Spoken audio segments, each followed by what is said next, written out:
I can't believe this is a video I'm actually making. I figured this is an appropriate video to start off my channel. Get your tea with me. You can laugh, you can follow my Instagram, you can anything you want. Hi guys, my name is Jade and we're just going to jump right into this story. So, have my tea here. I'm ready to go. This is how I got arthritis from a mosquito. I'm making this video in hopes that it will even help one person. If you listen to this video and you're saying, that sounds a lot like me, well, I'm hoping you can skip a lot of the steps I had to go through and a lot of the unnecessary stress and get yourself back on track. It took me several years to finally get on a plan that was working for me, and I have gone through tremendous pain, tremendous stress, and no one needs that. Okay, so if you listen to this and sounds like you, I hope it helps you. And if you have no sort of pain at all and you're just here, welcome. I hope the title gives you a sort of idea the type of luck I have, the type of life I live. Let's get into the story.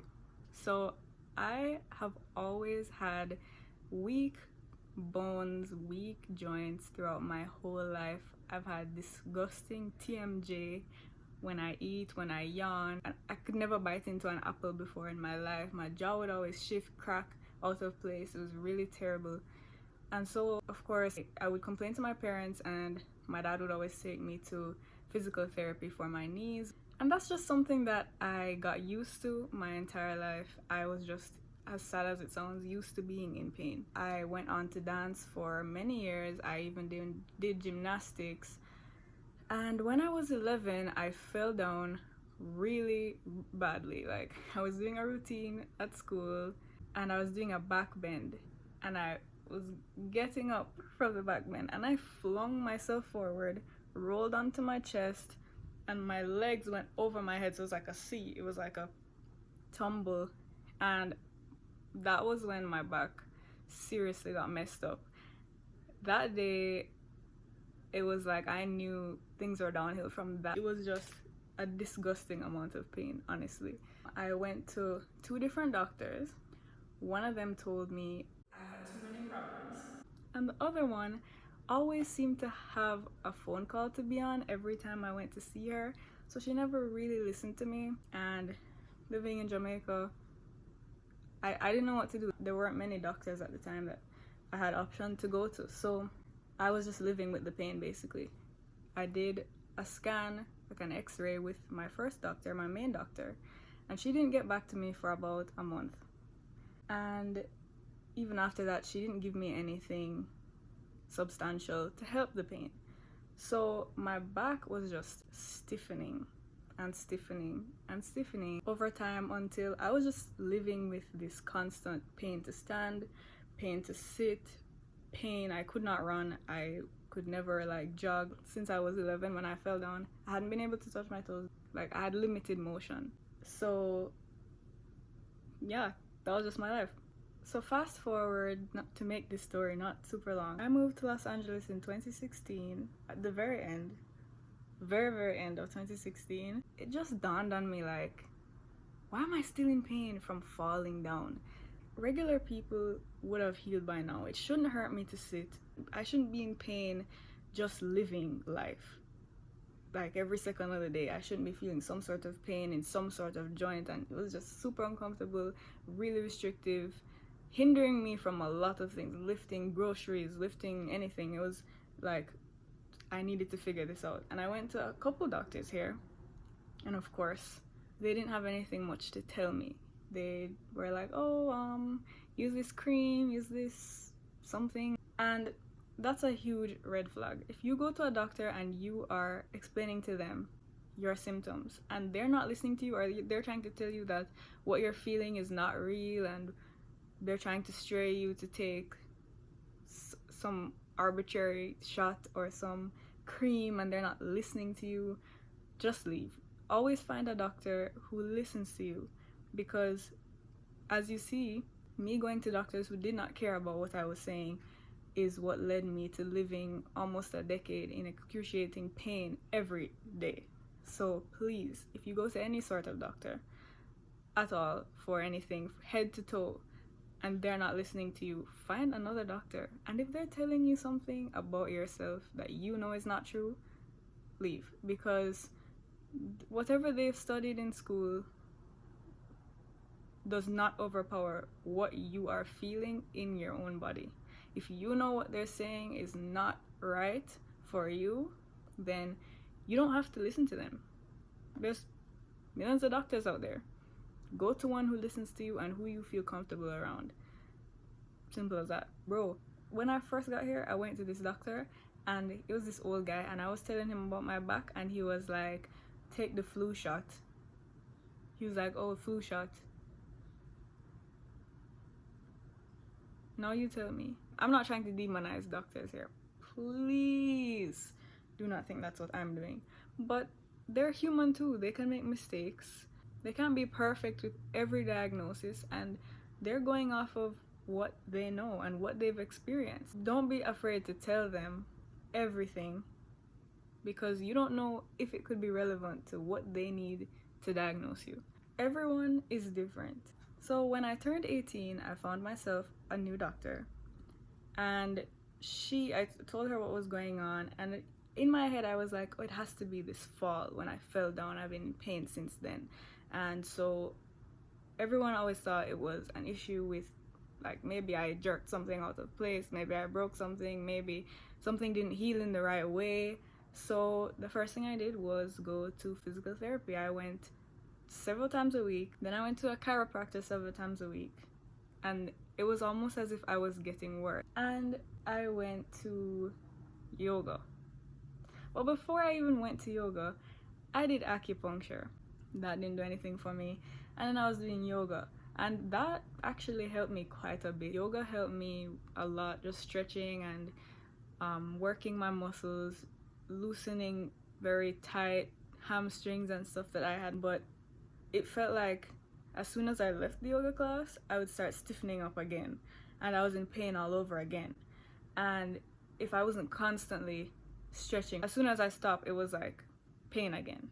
Couldn't sit in certain positions. I had to like pad myself up when I sleep with different pillows. If I wasn't actively bombarding myself with support, I would feel terrible. Absolutely terrible. Ice packs, heating pads, you name it. Everyone was so concerned for me because I was hearing that I probably have a dislocated spine. I am vulnerable to being paralyzed. I heard all these different things, and everyone was so worried for me because there was a period where I could not walk upstairs. It got really bad to the point where all I could do was sit in bed for like months at a time, and then I would have to figure out a way to get myself to a yoga class, and then I would come home, shower, and like stiff again. Of course, I'm like smiling and making light of the situation now, but of course at the time I was in a really low, really dark place because I couldn't do anything. Normal everyday things that you don't think about doing, walking, going upstairs, exercising. I went from lifting heavy weights at the gym and dancing up a storm and doing flips and whatever to just like being bedridden for a long time. I'm like, who wants to do that? It was just even if I went to the mall with my friends, I couldn't walk around for too long. I had to like sit down and recharge because my back was giving out. And it was like, I can laugh at it now because, well, not laugh at it, but like I don't have to be scarred by it or make it ruin my life or like traumatize me. But I really learned a lot from this situation, and I hope that I will never have to be sick like that again. In the meantime, I went to a separate doctor who's like a spine doctor, and he did some x-rays on me and he didn't see anything. MRI, and I did like 2 sets of MRIs and x-rays, and no one could see anything wrong. Sure, nobody could figure out what was wrong with me. So I went to do the cortisone shot, and they have to put you under for that. And it was when I was lying in the bed about to go under for my shot, the doctor came in and he was like, Isn't it a bit weird? Don't you think that you are still recovering from a fall when you're 11 and it's been almost 10 years? And I was like, yeah, I think that too. And he was like, I think there's something deeper happening. I think you need to see a rheumatologist. I was like, so I went to a rheumatologist. The story is just painful to explain because it's so long and drawn out and just too much drama. I could have figured this out way easier had someone paid attention. So I go to this godsend rheumatologist that I'm still seeing because I'm not 100% yet. I'm still on the path to recovery. It's going really well so far, so that's why I feel like this is the right time to tell you guys the story.